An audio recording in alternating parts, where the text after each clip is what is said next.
It's really not that hard to throw break. It's really not. It's just that people learn in the wrong way, and they just take too long to learn. If you always learn the proper way, it'll always be faster than, you know, not properly learning.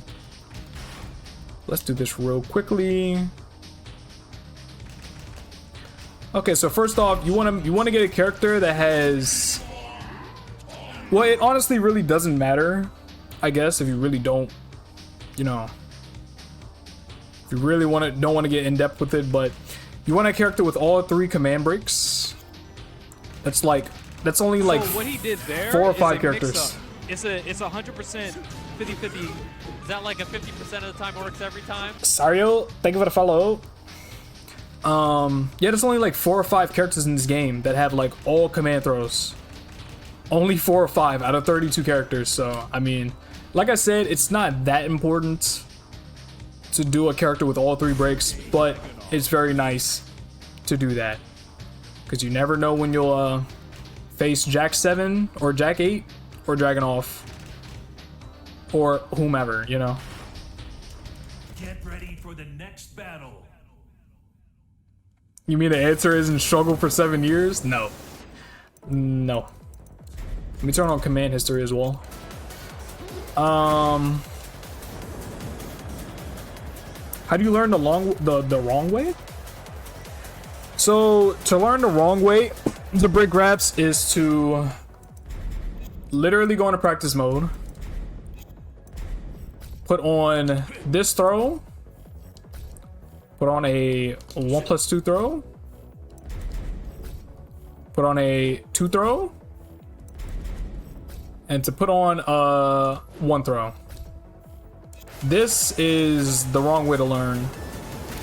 Because this way you're doing 2 things. You're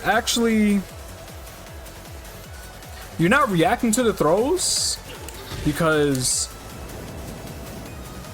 how do I explain this? If you're already expecting a throw, you're very good at throw breaks, right?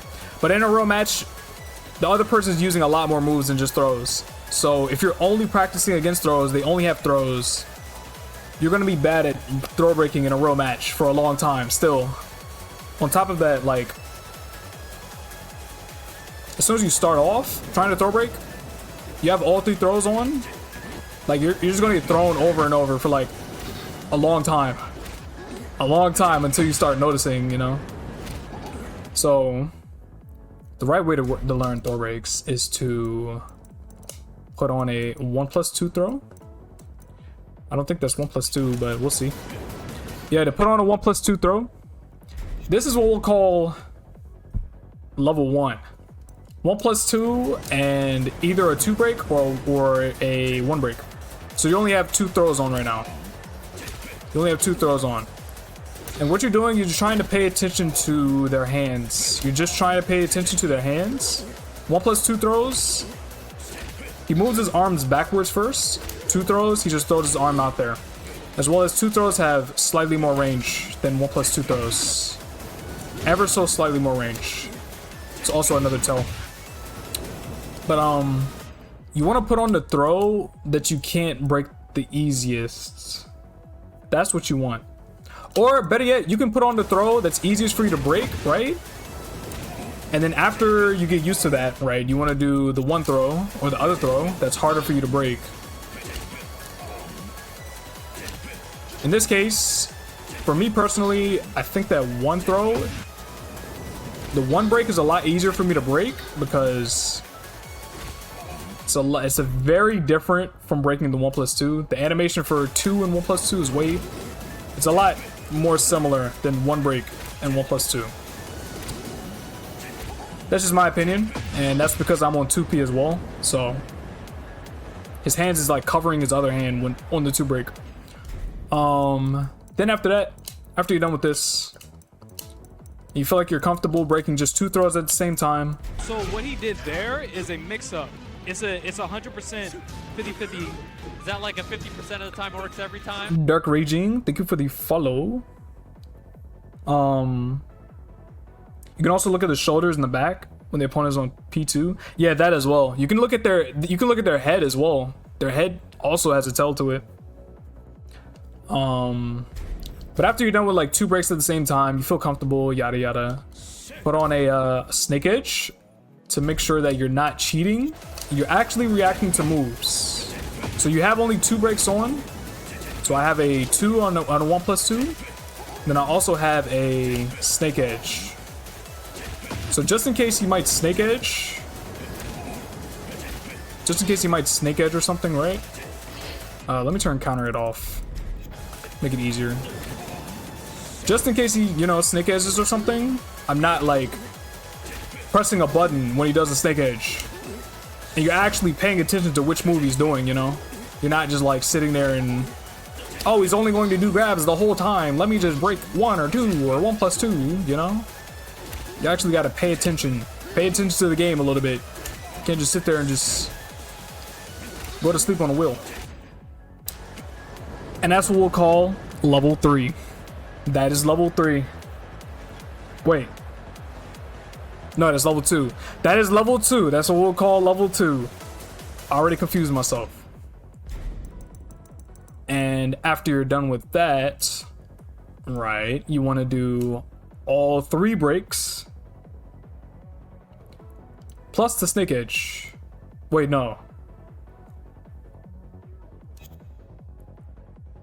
Forget the levels, bro. I already confused myself. I feel like this is level 3 right here, okay? We're just gonna call this level 3. It don't matter. We're skipping numbers. I can't count. It doesn't matter. I don't care. I don't care. I don't care what y'all saying. I'm gonna put on all 3 breaks. All 3 breaks. All of them. This is level 3. I'm still getting thrown. So I'm not paying attention to the screen. I'm trying my best to look at chat and break at the same time. But that doesn't work like that. You actually gotta pay attention. That's what this training is for. That's what it is for. And then once you feel comfortable with that,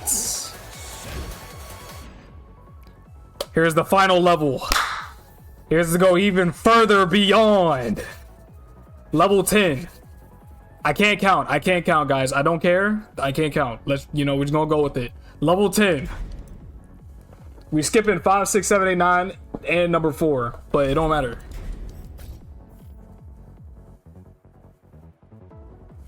Not gonna lie, you practice wave dashing and grab breaking together. That's also something. It's also something. But you want to put on a mid, a really slow one. Dragunov is really good at this.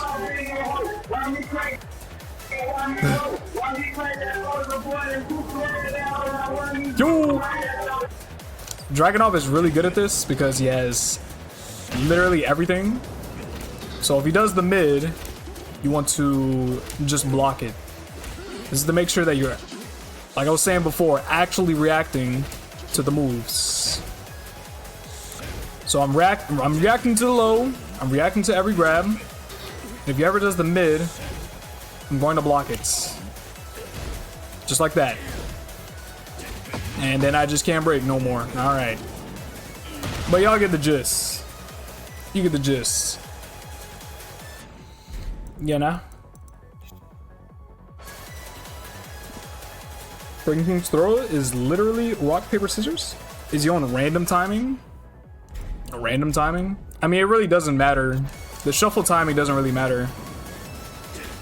It doesn't really matter that much. Shuffle timing doesn't really matter at all, honestly. Because at the end of the day, you're still expecting a throw. Like if you put on shuffle timing and then you put on only throws, that still doesn't help you break throws. That still doesn't help you at all. Because at the end, like I said, you're just expecting a throw. Like that doesn't really test your reactions. He's gonna throw, he's gonna throw, he's gonna throw. What is he gonna do? Oh, he did a 1 break. Oh, he's gonna throw again. He's gonna throw again. He's gonna do it again, guys. Come on. Doesn't really help that much. At least that's my suggestion. Other people say differently. Level 10 is breaking King's throws. Let's talk about that too. Why not? Let's talk about that as well.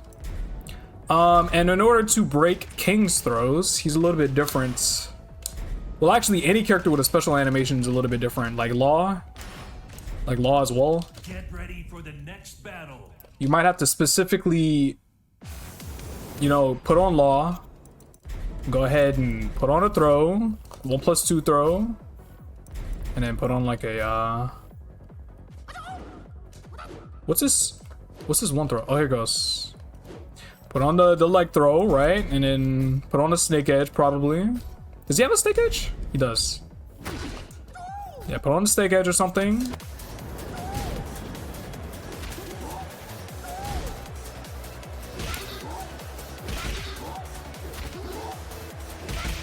Whoops. You know?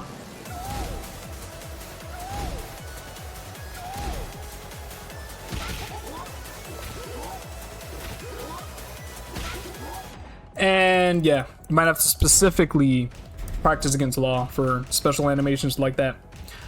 But for King, if you Ready for the next battle. put on King, you'll soon realize that he has throws that use both hands. It's not about looking at the hands anymore.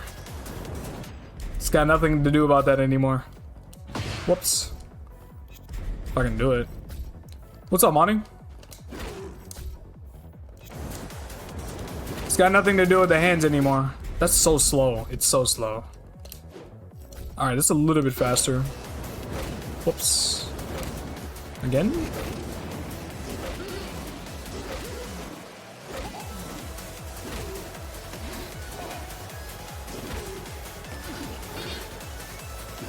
So what you want to do here is you want to look at how fast he's doing the throw. So if he does a 1+2 really slow, if he does it really slow, you break 1+2. If he does it really fast, you break 1. That's how you tell between them. But you're trying to get used to the animation. So just in case people are, you know, thinking like I'm looking at him stuttering, I'll put it after a jab, right? So jab into 1+2 and jab into a giant swing. Both after a jab immediately. You know, you're looking at the speed. Whoops. Bro. I'm throwing. I am throwing. Looking at the speed rather than the hands.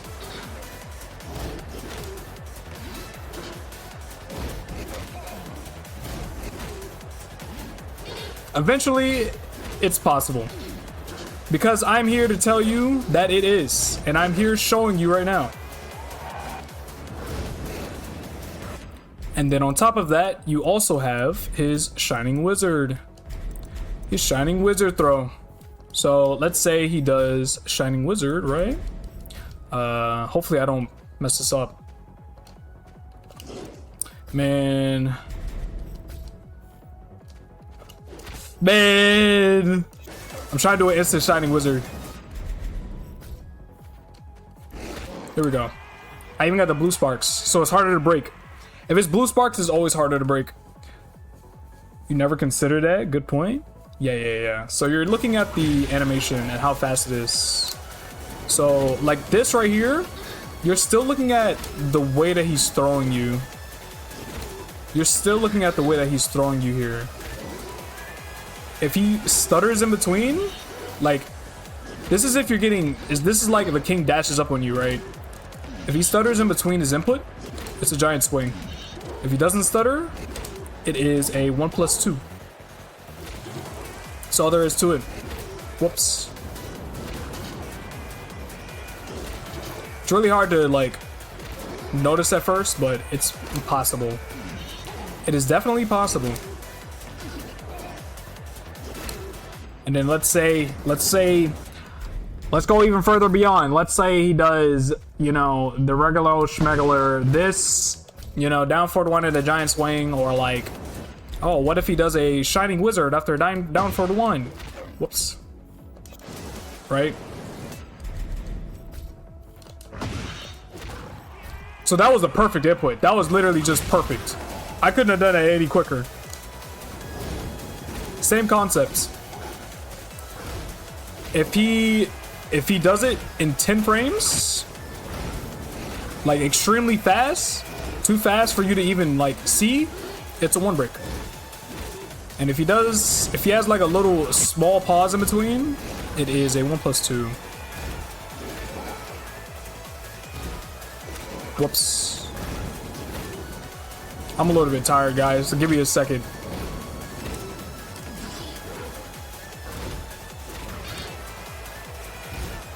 You can also see him dash up as well. You can also see him dash up. Just a tiny bit. But yeah, the giant swing, if he buffers it after a move, the giant swing will always be faster. So this is how to think about it. If he does it after a move, his giant swing will always be faster than his shining wizard. Always, always, always. But if he does it out in neutral, his shining wizard will always be faster than his giant swing. It's the other way around.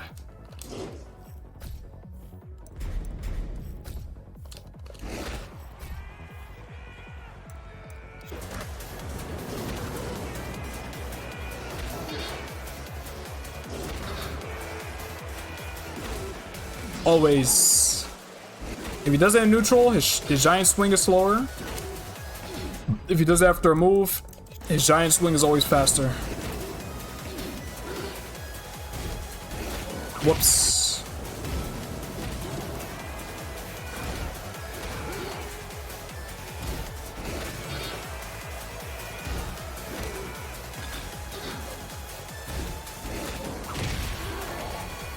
What do you use sidestep 1 combos? You can use sidestep 1 for Yoshi. You can use the sidestep 1 after Flash. Flash, sidestep 1, regular combo. You can also use it after a screw. You need a shorter combo, sidestep 1. That's how you use it. That's when I do it. And that is how you break throws, guys. That is how you break throws.